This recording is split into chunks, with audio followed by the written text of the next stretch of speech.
Hey, John here with my low carb coach, where we are not on a low carb diet. What are we? We do not overconsume carbohydrates like the people on a standard American diet does, right?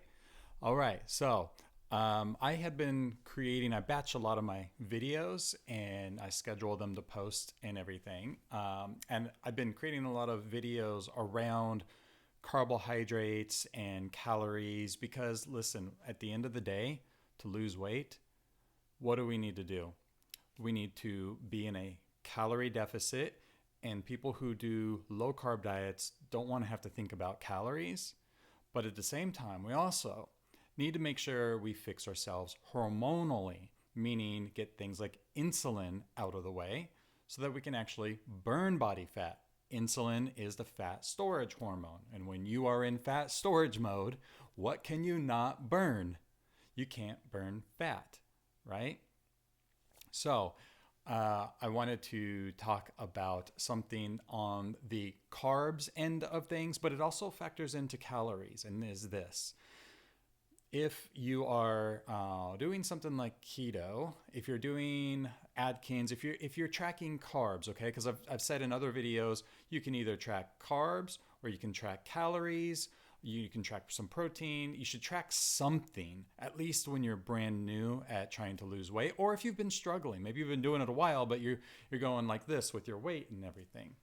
Then you're probably going to have to get a little bit more strict on counting things and watching things. Doesn't mean you have to do it forever, right? But you got to do it for a little bit so you get an idea of what's going on.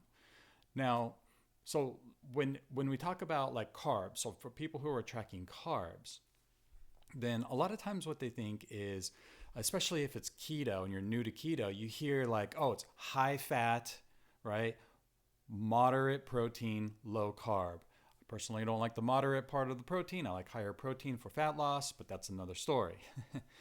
But the fat part, okay, we should just get rid of this notion of high fat, all right?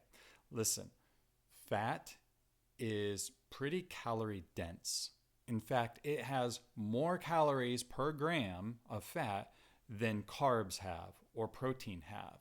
I believe it's been a while since I looked, but I believe it's 9 calories per 1 gram of fat, whereas it's only 4 calories per 1 gram of carbs or protein. That's a big difference. That's more than double, right? So my dietitian always had a saying, Matthew, he always had a saying that I really love. He goes, you can burn the fat off of your fork or off of your fanny. And that's the truth. So if your weight is kind of, not getting to where you want it to go, if it's stalling out, if you're staying in, you're fluctuating a couple pounds each week, that's perfectly normal. Okay. But if it's not consistently going down, one of the things you can look at is your fat content. How much fat are you consuming? So, as an example, okay, I think that it would be good to think about the fats as kind of your let's say the extra stuff you put on your salads, like your garnish kind of, right? You put a little cheese on the salad, or you put the cheese on the hamburger, or you put the cheese in, like I eat tuna. I like to eat tuna, canned tuna, and I put a bunch of stuff in. I've filmed so many videos on my tuna making. People are probably tired of seeing me make my tuna. I always make it very nutrient dense in the way that I make my tuna, but I like to put just a little bit of cheese in it. Okay. Now, and maybe it's heavy cream that people put in coffee or tea or something. But what I'm not doing, okay, and again, a lot of times I tell people, listen, you look at what the people who have lifelong weight loss, what are they doing? What are they doing differently than what you're doing? You want to try to model some of that. Not necessarily do exactly what they're doing, but model some of what they're doing. And as a lifelong weight loss person as myself, because I've lost the weight, I've kept it off. When it comes to fat and stuff, I'm not over consuming it. Okay. What I'm not doing is I'm not grabbing cheese sticks and sitting down. Cheese sticks are my snack every single day. Or I'm not sitting down with, let's say, nuts, because nuts can have a lot of fat in it too, like macadamia nuts or something, right? And I'm not sitting down on the couch with a whole freaking thing of nuts and just mindlessly eating some nuts. I'll get a little palm full of nuts. I love nuts. And, but I'll just eat like a little palmful. What's a palmful? I mean, it depends on the size of the nut, and seeds as well. But, a macadamia nut, I don't know, probably somewhere around 6 nuts to 8 nuts at most, maybe. Um, but this fat will start adding up in your calories. Okay, I know that if we're doing low carb, you're watching your carbs. Remember that calories matter, and by consuming too much fat, you're consuming too many calories. So you might be low carb, you might be getting insulin out of the way, but you're in a calorie surplus, and we don't want that. All right. So if you find yourself like snacking on fatty foods or something, you're putting gobs and gobs of cheese on all the food that you're making, or you're sitting down, you have like a big thing of cheeses for your snacks and stuff, then you're probably overdoing it on fat if you're not losing weight.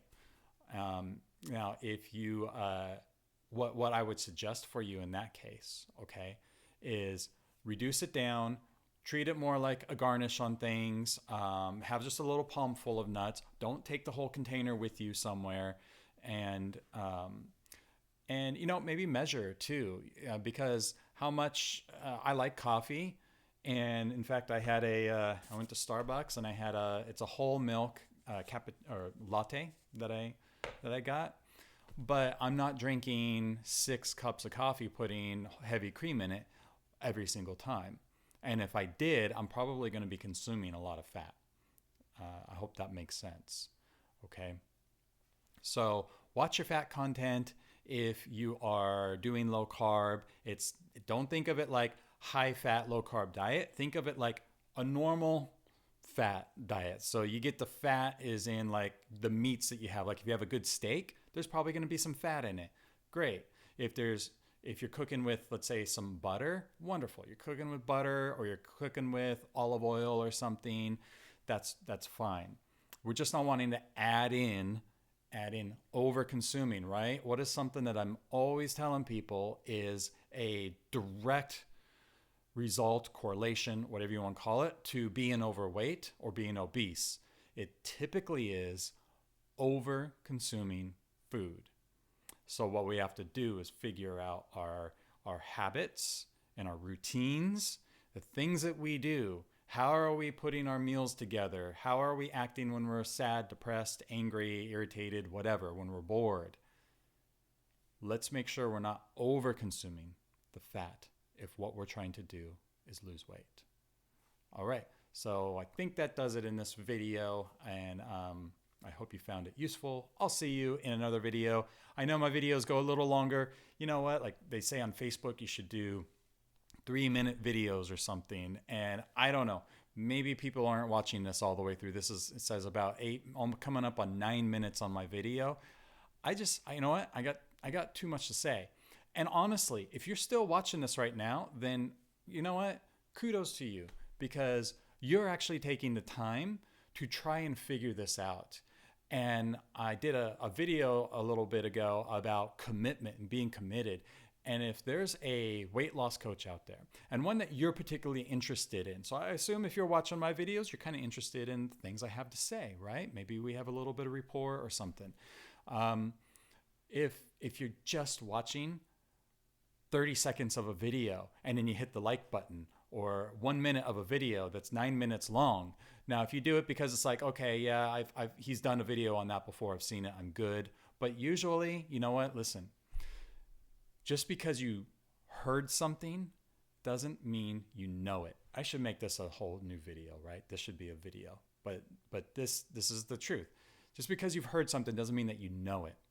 You only know it when you're doing it and you're getting results. That's when you know it. And again, kudos to you if you're watching my video still, and we're coming up on 10 minutes now, because you That means that you're serious about getting this figured out. You're not just skimming through some videos. Yeah, you want to look for the ones that are going to be relevant to you. But if you find that you're always just watching 30 seconds of a video and then you move on, 30 seconds of video and move on, then what are you really learning from that coach? What are you really learning? And thank you for being here. All right. Thanks for watching. And as always, you know where to find me. I accept new students in once in a while, where I bring in new students, I coach them through, and I try to, make sure that you get to be my next success story. I will see you in another video.